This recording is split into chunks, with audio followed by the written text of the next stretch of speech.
경기 수원의 한 공원. 경찰이 평화의 소녀상 주변을 겹겹이 둘러쌌습니다. 한 극우 성향 단체가 평화의 소녀상 철거를 촉구하는 집회를 열었기 때문입니다. 위안부 문제의 진실을 깨닫고 자발적으로 철거하기를 바라기 때문입니다. 그런데 소녀상과 일본군 위안부 피해자 모욕이 담긴 현수막은 등장하지 않았습니다. 경찰이 어제 이 단체 대표 김병원 씨에 대한 압수수색을 진행했기 때문입니다. 경찰은 지난달 서울 서초구 정문에서 미신고 집회를 열어 위안부 피해자들을 모욕했다며 사자 명예훼손 등 혐의로 김 씨를 입건해 수사 중입니다.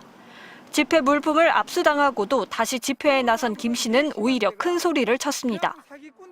누구의 명예를 어떻게 훼손했다는 것인지 구체적으로 밝혀주시기 바랍니다.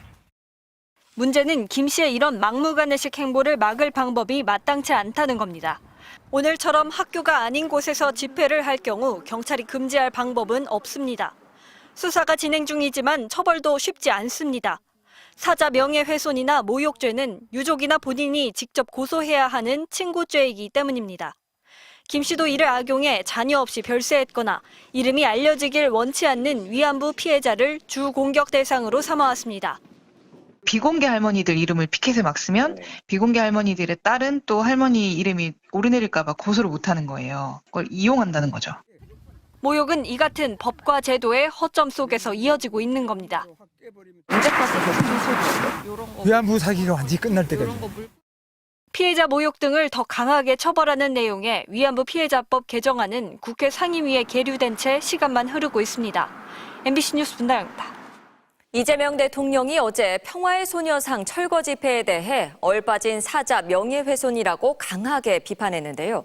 오늘 새해 첫 수요 시위 현장에도 위안부 피해자들을 모욕하는 집회가 이어졌고 경찰이 강경 대응에 나섰습니다. 강은 기자입니다. 2026년 첫 수요 시위가 열린 옛 일본 대사관 앞. 일본군 위안부 피해자를 모욕하는 단체가 오늘도 등장했습니다. 참가자들은 위안부는 매춘이라고 적힌 푯말을 든 채 혐오 발언을 쏟아냈습니다. 좌파 학자들마저 위안부는 자발적 매춘이라고 외치는데도 저들은 뻔뻔스럽게도 자기들의 거짓말이 들어간데도 자기 주장을 굽히지 않고 평화의 소녀상 철거 시위를 두고 어제 얼빠진 사자 명예훼손이라고 맹비난한 이재명 대통령에 대한 조롱도 이어졌습니다. 이 사람이 변호사 출신이 맞는가? 그래서 한마디 돌려주겠습니다. 이런 얼빠진 대통령. 집회 참가자들은 지난달 31일 서울 서초구의 한 고교 정문 앞에서 연 불법 집회 때와 같은 현수막을 펼쳐들고 나왔습니다. 이들은 당시 학교 안에 위안부상 세워두고 매춘 진로 지도를 하느냐는 망언을 서슴지 않았습니다.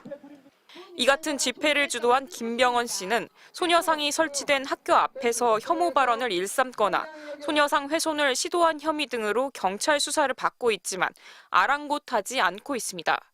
이에 경찰은 일본군 위안부 피해자를 대상으로 한 혐오 발언 등에 대해 사자 명예훼손 혐의 등을 적용하겠다며 강경 대응에 나섰습니다.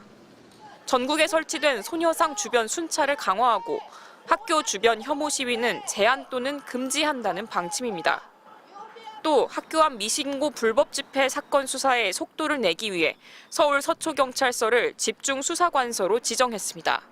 경찰이 적극 대응 방침을 밝혔지만 법 개정 없이 문제는 반복될 수밖에 없다는 지적도 나옵니다. 역사 부정이 심각해지고 위안부 피해자들에 대한 이 명예훼손이 심각해지고 있는 상황입니다. 피해자 모욕 등을 더 강하게 처벌하는 내용의 위안부 피해자법 개정안은 국회 상임위에 현재 계류 중입니다.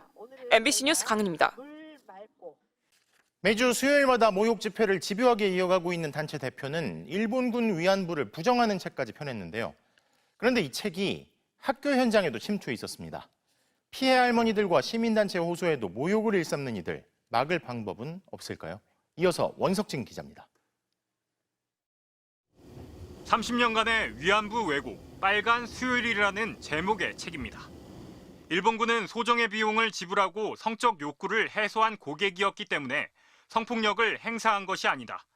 일본군 위안부 피해자는 단 한 명도 없다며 위안부 피해자에 대한 모욕적인 내용을 담고 있습니다. 그런데 이런 책이 전국 초중고교 15곳에 비치돼 있는 것으로 확인됐습니다. 경북의 한 고교에는 5권 있었습니다. 저희가 모든 책을 다 읽어보고서는 구매할 수 있는 건 아니기 때문에 위안부 피해자에 대한 왜곡과 혐오가 청소년들을 파고드는 상황입니다. 저자는 위안부법 폐지 국민행동의 대표 김병원 씨. 매주 수요일 평화의 소녀상 옆에서 위안부 피해자 모욕 집회를 주도하는 인물입니다.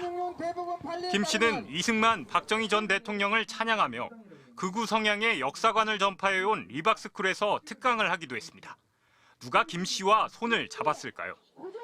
일본의 공업정책이 해방 후 한국 경제의 바탕이 되었다는 식민지 근대화론을 주장하는 낙성대 경제연구소의 이우연 박사가 이 집회를 시작했습니다.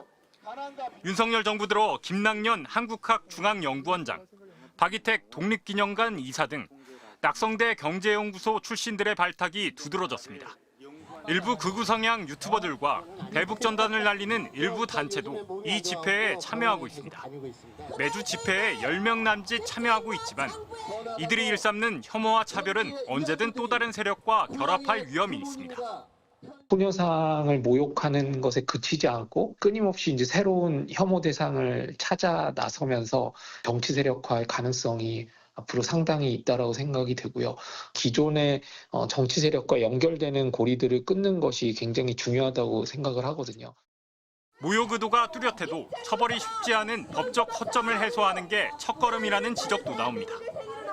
소녀상은 사람이 아닌 사물이라 명예훼손죄로 처벌하기도 마땅치 않습니다. 검은 봉지를 뒤집어 씌우고 모욕해도 파손한 게 아니라면 재물손괴죄 처벌도 어렵습니다. 피해 할머니들은 위안부 피해자 보호법을 개정해야 한다고 목소리를 높이고 있습니다. MBC 뉴스 원석진입니다.